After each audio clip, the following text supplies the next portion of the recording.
Hello दोस्तों, कैसे हैं आप सब। उम्मीद करता हूँ भाई आप लोग अच्छे होंगे, बढ़िया होंगे। दोस्तों, रिपब्लिक ऑफ आयरलैंड यानी कि आयरलैंड एक बहुत ही छोटा सा देश है जो बेहद खूबसूरत भी है। आज के समय में इस देश में करीब 50 लाख के आसपास आबादी रहती है और पॉपुलेशन के हिसाब से आयरलैंड यूरोप का 26वां नेशन है। और दुनिया की बात करें तो इस आबादी के साथ आयरलैंड 122वीं रैंक पर आता है। आज आयरलैंड की गिनती दुनिया के उन देशों में होती है जहाँ की आबादी अपने देश से ज्यादा दूसरे देशों में रहती है। लेकिन एक समय था जब इस देश की आबादी 80 लाख से भी ज्यादा हुआ करती थी और ये आज से करीब 200 साल पहले की ही बात है। लेकिन सोचने वाली बात यह है कि हमारे भारत जैसे देशों की आबादी जहां समय के साथ साथ बढ़ रही है, वहीं आयरलैंड एक ऐसा देश है जहां गुजरते समय के साथ साथ आबादी कम हुई है। लेकिन ऐसा क्यों? क्या वजह है कि पिछले 200 सालों की तुलना में इस देश की आबादी बढ़ने की जगह घट गई है? चलिए आज मैं आपको इस सवाल का जवाब देने वाला हूँ, इसलिए वीडियो में आखिर तक बने रहिएगा। दोस्तों, एक नजर जरा इस देश पर डाल लेते हैं, फिर समझते हैं कि आज के आयरलैंड की आबादी कम क्यों है। 84,421 किलोमीटर स्क्वायर के क्षेत्रफल में फैले आयरलैंड को बेहद ही खूबसूरत देश माना जाता है। देश की राजधानी दोस्तों डबलिन है, जबकि आयरलैंड का सबसे बड़ा शहर कॉक है। इस छोटे से देश की करेंसी की बात की जाए तो यहाँ पर यूरो चलता है और यहाँ की राजकीय यानी कि ऑफिशियल लैंग्वेज है आयरिश। लेकिन यहाँ पे आपको 10% से भी कम लोग आयरिश भाषा बोलते हुए नजर आएंगे, क्योंकि यहाँ की ज्यादातर आबादी इंग्लिश या फिर पोलिश बोलती है। आज आयरलैंड यूरोप के विकसित देशों के लिस्ट में शुमार है और आयरलैंड की इकोनॉमी यूरोप में 14 लार्जेस्ट इकोनॉमी है। ब्रिटिश शासन से आजाद होने के बाद से ही आयरलैंड ने गजब की तरक्की की है। यहाँ पर लोगों को हर सुख सुविधा के साथ अच्छी नौकरी और अच्छी सैलरी भी मिलती है। इस देश की खास बात यह है कि ये दुनिया का एकमात्र ऐसा देश है जिसका राष्ट्रीय प्रतीक एक संगीत वाद्य यंत्र है, जिसे आप वीणा यानी कि हार्प के नाम से जानते हैं। आयरलैंड में 12,800 ईसा पूर्व से ही मानव जाति के अस्तित्व होने की बात कही जाती है। एक समय में यहाँ की आबादी 80 लाख के आसपास हुआ करती थी। लेकिन दोस्तों, फिर भी इस देश की आबादी इतनी कम कैसे है? चलिए समझते हैं। दरअसल इसके तार जुड़े हुए हैं आलू से। जी हाँ, सब्जियों के राजा आलू से। ये सुनने में जितना अजीब लग रहा है उतना ही भयानक भी है। आपने आज तक कई अकालों के बारे में पढ़ा और सुना होगा, लेकिन आज हम आपको आयरलैंड के इतिहास में दफन उस दर्दनाक अकाल के बारे में बताने जा रहे हैं जब आलू ने न जाने कितने ही आयरिश लोगों की जान ले ली।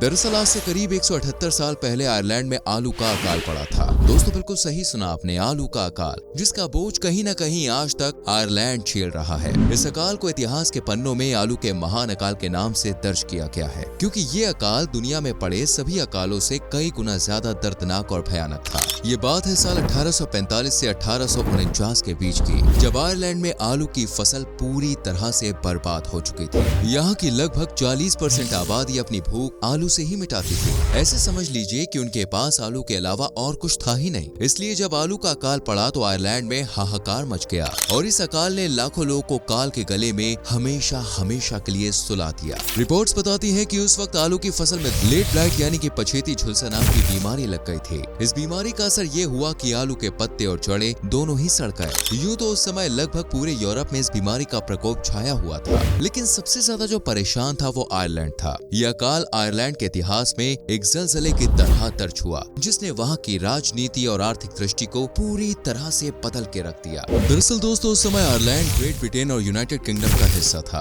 बात जनवरी 1801 की है, जब आयरलैंड यूनाइटेड किंगडम का हिस्सा रहा था। यहाँ की कार्यकारी शक्तियाँ आयरलैंड के ही लॉर्ड लेफ्टिनेंट और आयरलैंड के मुख्य सूचित के हाथों में दे दी गई, लेकिन इन्हें अपॉइंट करने वाली थी ब्रिटिश सरकार। आयरलैंड ने उस वक्त संसद के 105 सदस्यों को यूनाइटेड किंगडम के हाउस ऑफ कॉमन्स भेजा। अब 1832 से लेकर 1859 के बीच में आयरिश प्रतिनिधियों आयरलैंड की 70% भूमियों के या तो मालिक थे या इन जमीनों पर उनके बेटों का हक था, मतलब परिवार के सदस्यों का। पर क्योंकि अब यहाँ ब्रिटिशर्स का राज हो चुका था तो अब उन्हें कई तरह की प्रॉब्लम्स भी फेस करनी पड़ी। जैसे शुरुआत में आयरलैंड के कई किसानों को ब्रिटिश मार्केट में अनाज और फसलों की आपूर्ति करने के लिए काफी प्रॉब्लम फेस करनी पड़ी। लेकिन बात करते हैं आलू पर। 18वीं सदी तक आलू जो भेजा था वो आयरलैंड के मुख्य फसल था। यहाँ के लगभग 90% किसान आलू पर ही निर्भर थे। सिर्फ किसान ही नहीं, पूरे देश के लिए आलू बेहद जरूरी था और लगभग आधी से ज्यादा आबादी आलू पर डिपेंड थी, क्योंकि आलू में पोषक तत्व और कैलोरी अच्छी खासी मात्रा में मिल जाया करती थी। और आयरलैंड की मिट्टी आलू की फसल के लिए दोस्तों बिल्कुल सटी थी। साल 1840 तक आयरलैंड की आधी से ज्यादा आबादी, खासकर गरीब लोग, अपनी भूख मिटाने के लिए आलू को ही अपना सहारा बना चुके थे, जबकि बाकी की आबादी के लिए भी ये उतना ही जरूरी था, लेकिन वो उसे इस्तेमाल कम करते थे। अब दोस्तों, यहाँ पर हुआ ये कि यहाँ के किसान सिर्फ एक से 2 किस्मों के ही आलू उगाने पर यकीन रखते थे, इसलिए यहाँ पर आलूओं की ज्यादा वैरायटी नहीं थी। अब क्योंकि 1 या 2 किस्में ही उगाई जा रही थी तो इस कारण से आलू की अनुवांशिक किस्में कम हो गई। इसलिए दोस्तों आयरलैंड में आलू बीमारियों से लड़ने के लिए कमजोर हो गया। लेकिन किसी ने भी नहीं सोचा था कि इस समय आयरिश लोगों की बर्बादी का इंतजार कर रहा है। सब कुछ बिल्कुल ठीक चल रहा था, फिर आया साल 1845। इस साल दस्तक दी फाइटोपैथोरा नाम के फंगस ने। इससे पहले ये फंगस उत्तरी अमेरिका में तबाही मचा चुका था, लेकिन वहाँ बर्बादी इतनी नहीं थी जितनी आयरलैंड में होने वाली थी। क्योंकि दोस्तों आयरलैंड का टेम्परेचर थोड़ा ठंडा और नम था, इसलिए उत्तरी अमेरिका से होते हुए ये फंगस जा पहुंचा आयरलैंड में। इस साल सबसे बड़ी गलती जो लोगों ने की थी वो ये थी कि उन्होंने अपनी फसलों को खेतों में ही छोड़ दिया था। शायद किस्मत को यही मंजूर था, सो हुआ। अब क्योंकि ज्यादातर आलू की फसल खेतों में ही खड़ी थी, 2 साल दोस्तों कुछ फसल पर लेट ब्लाइट रोग लग गया, लेकिन अब भी हालात ठीक थे। असली तबाही तो आई साल 1846 से 1849 के बीच में, क्योंकि धीरे धीरे ये बीमारी सभी फसलों को अपनी चपेट में लेती जा रही थी। समय के साथ साथ आयरलैंड के हर छोटे बड़े किसान की आलू की फसल बर्बाद हो गई। जड़ें बुरी तरह से गल गई और लगभग सभी फसलों ने लोगों की उम्मीद पर पानी फेर दिया और नौबत ऐसी हो गई कि लोगों के सामने भूख से मरने जैसी स्थिति आ पड़ी। भूख से तड़पते और मरते आयरिश किसानों के लिए खाना उपलब्ध कराने का वजन अब आयरिश जमीन मालिकों और ब्रिटिश भूमि मालिकों पर आ गया। हालांकि जमींदारों से जितना हुआ उन्होंने गरीब किसानों की मदद की, उन्हें पैसे दिए और जरूरत पड़ी तो खाना भी दिया, लेकिन दूसरों का पेट भरते भरते जमींदारों का भी घर एकदम खाली हो गया। और नतीजा ये हुआ कि मुसीबत की इस घड़ी में सैकड़ों आयरिश किराएदारों, गरीब किसानों और मजदूरों को बेघर कर दिया गया और उन्हें भूखा मरने के लिए छोड़ दिया गया। इस मुसीबत की घड़ी में दोस्तों कुछ आयरिश नेताओं ने क्वीन विक्टोरिया की मदद लेने की सोची, इसलिए उन्हें आयरलैंड की इस भुखमरी के बारे में बताया गया और लोगों की मदद करने के लिए अपील की गई। इस पर मदद करते हुए रानी विक्टोरिया ने कॉर्न लॉ वापस ले लिया, जिससे अनाज की जो कीमत थी वो कम हो गई, लेकिन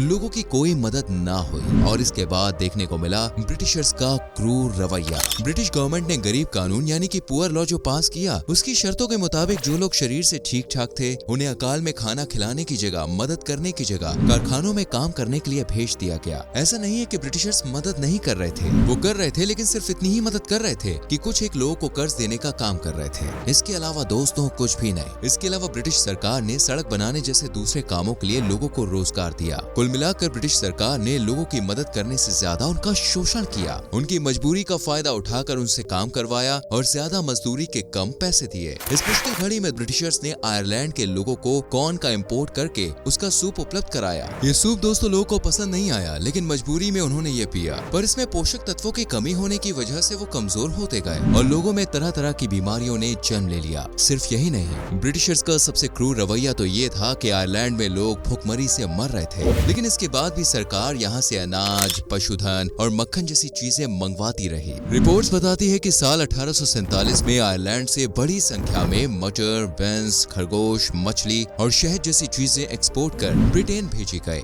इस बुरे दौर में भी आयरलैंड को ब्रिटेन की मदद नहीं मिली, जिस वजह से यहाँ के लोगों में गुस्सा था। ब्रिटेन की क्रूरता और प्रकृति की मार की वजह से लोग लगातार भुखमरी से मरते रहे, लेकिन उनकी मदद करने कोई नहीं आया। आलम यह हो गया कि साल 1844 में आयरलैंड की जो आबादी लगभग 80,40,000 की थी, वही साल 1851 तक घटकर 60,60,000 तक रह गए। यानी कि लगभग 20 लाख लोग भुखमरी या टाइफाइड से और अकाल के दौरान जन्मी दूसरी बीमारियों की वजह से मारे गए। इस भुखमरी के दौरान बड़ी संख्या उन लोगों की भी थी जो आयरलैंड को छोड़कर दूसरे देशों की तरफ पलायन कर चुके थे। हो सकता है कि आप मेरी बात पे दोस्तों यकीन ना करें, लेकिन इस आलू अकाल की वजह से इस देश की आबादी ने तेजी से गिरावट दर्ज की। इतनी कि साल 1921 में जब यह देश ब्रिटेन से आजाद हुआ, तब यहाँ 1840 के मुकाबले आबादी आधी रह गई। आज इस देश की आबादी दोस्तों 50 लाख के आसपास है, जो 1840 के मुकाबले अब बहुत कम है। लेकिन अब आयरलैंड पॉपुलेशन पर ध्यान दे रहा है और ये पहले से ज्यादा स्पीड से आबादी और दूसरे मामलों में बढ़ोतरी कर रहा है। आज आयरलैंड के कई लोग आपको दूसरे देशों में देखने को मिल जाएंगे, क्योंकि इनमें से ज्यादातर लोग इसी अकाल के दौरान आने वाले लोगों से जुड़े हुए हैं, यानी उनके परिवार से हैं। आज आयरलैंड काफी डेवलप्ड कंट्री है, जो 6 दिसंबर 1921 को यूनाइटेड किंगडम से अलग होकर एक स्वतंत्र देश बना। लाइफस्टाइल और स्टैंडर्ड ऑफ लिविंग के मामले में आज इस देश की गिनती दुनिया के बेस्ट देशों में की जाती है। और जीडीपी की बात करें तो इस साल आयरलैंड की जीडीपी $500 बिलियन के आसपास है। यहाँ के लोगों की सालाना प्रति व्यक्ति आय $85,000 के आसपास है और इतनी ज्यादा इनकम होने के कारण ही आयरलैंड के लोगों का रहन सहन काफी अच्छा माना जाता है। देश की 99% से ज्यादा आबादी शिक्षित है और देश का एजुकेशन सिस्टम भी कमाल का है। आयरलैंड के लोग काफी डिसिप्लिन में रहते हैं, देश के नियमों का लोग सख्ती से पालन करते हैं। पूरी पूरे देश में आपको हर जगह साफ सफाई देखने को मिलेगी। तो फ्रेंड्स, ये है आयरलैंड की कहानी। कैसी लगी आपको हमें कमेंट करके जरूर बताना। वीडियो अच्छी लगी हो तो लाइक और शेयर भी करें। आने वाली वीडियोस को देखने के लिए चैनल को सब्सक्राइब करके बेल आइकॉन प्रेस करें। हम मिलेंगे आपसे अगली वीडियो में। Till then, bye bye, take care.